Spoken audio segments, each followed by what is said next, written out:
Welcome back. The German government has warned its citizens about traveling to Turkey, saying that they could be arrested for expressing opinions that are tolerated at home. Now, it changed their travel advice after the Turkish government expelled 3 journalists without giving a reason. The ZDF television journalist Jörg Brasse is one of those journalists, and he and his colleague left Istanbul this weekend and arrived home in Germany last night. Let's take a listen to what he had to say about the Turkish government. I think this decision is wrong. It's causing more damage for Turkey than it does for us or for ZDF or any other media.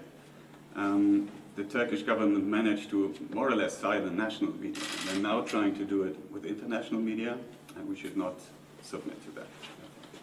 All right, let's have a look at that new travel advice given out by the German Foreign Ministry. So let's take a look at what it says. It says it cannot be ruled out that the Turkish government will take further measures against representatives of the German media and civil society institutions. So that was the message of the travel advisory given out by the German government. All right, here with us to talk about this is Ana Miranda. She's a Spanish MEP with the Greens EFA group, and Stephen Wolf, a British MEP, independent MEP here at the Parliament. All right, what is fueling this, if we can use the word aggression or more aggressive tone by Turkey? For us, it's an erosion of the rule of law. It's a lack of freedoms and a lack of the freedom of speech. And at the moment, also a persecution to all the different ideas of different to Erdogan. Academics, journalists, politicians, women. We have seen last 8 March how was repressed the demonstration of women there. And we have also a big erosion of the rule of law. It's for that we are very worried. Why do you think he's feeling, why do you think Erdogan is maybe being a little less careful when it comes to going against what the EU sees as against its values? Because he has power.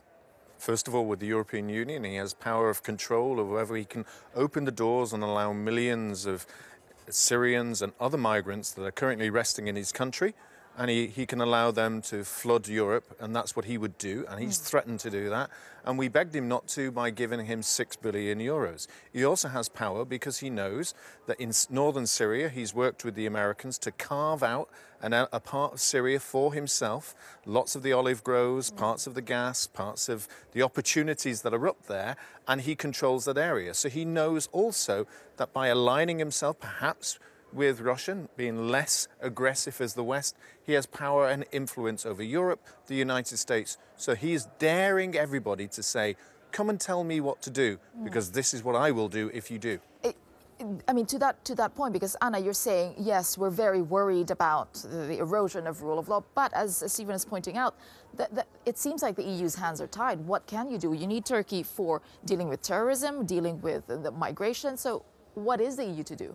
No, the problem is the persecution and the erosion of the rule of law. I have here an important document because it's the letter that has sent Mr. Demirtas, the leader of the HDP, to me, because I was there in December with the family, with the lawyer. He's in the jail now with other political prisoners, and the European Human Court has a decision saying that it's not a trial, a fair trial. He's in prison, and he said an important text. I think is the point for the European Union. He say, we all have to pursue a more patient and committed struggle to uphold democracy and human rights at both national and global levels. And he's asking us to freeze the negotiations, not to cancel or to suspend the negotiations. So the opinion of my group is to freeze the negotiations, to struggle in the defense of democracy, because Erdogan at the moment is a dictatorship. Would that help? Would freezing the accession talks help? I mean, it seems like Turkey's not even that interested anymore in being a part of the European Union. Well, look, there's an element within the Turkish elite that wants to be part of the European Union. They want to get hands on the money and the power that's influenced that. But there's another part that's saying, look, you've got to look at the changing fabric of our world. China is closest to us. The Middle East is closer to us. Russia is closer to us. And perhaps it's time for us, as as Turkey, as a nation with a huge population, a very strong army, a really big military, to say that we could influence what goes on in the world. And I think that has more to do with this. He's saying, I am an equal to you. I'm not a supplicant to the European Union anymore. I don't necessarily need the European Union. You need me more than I need you. And therefore, I will continue to have the power in my country to make my country as strong as possible. So basically what the EU can do is just talk, just warn Turkey, just say. So, I mean, yes, you can freeze accession talks, but what does that actually achieve? Also protect the human rights, because the symbol is the Kurdish symbol, is the defense of human rights of the middle part of the country, the Kurdistan. And we have a lot of Kurdish and Turkish people living in Europe. So these people in the diaspora can influence also in the vote. They have local elections soon. And maybe Erdogan needs also a chance inside to influence also in the European Union. And in the European Union, we need to change all our dependent view with Turkey. I agree with him. Paying to stop the migrants is not a solution. Yeah, and why do you think Germany is taking a harder line, it seems like, now? And is it because of the kind of influence that Erdogan does have on the Turkish diaspora?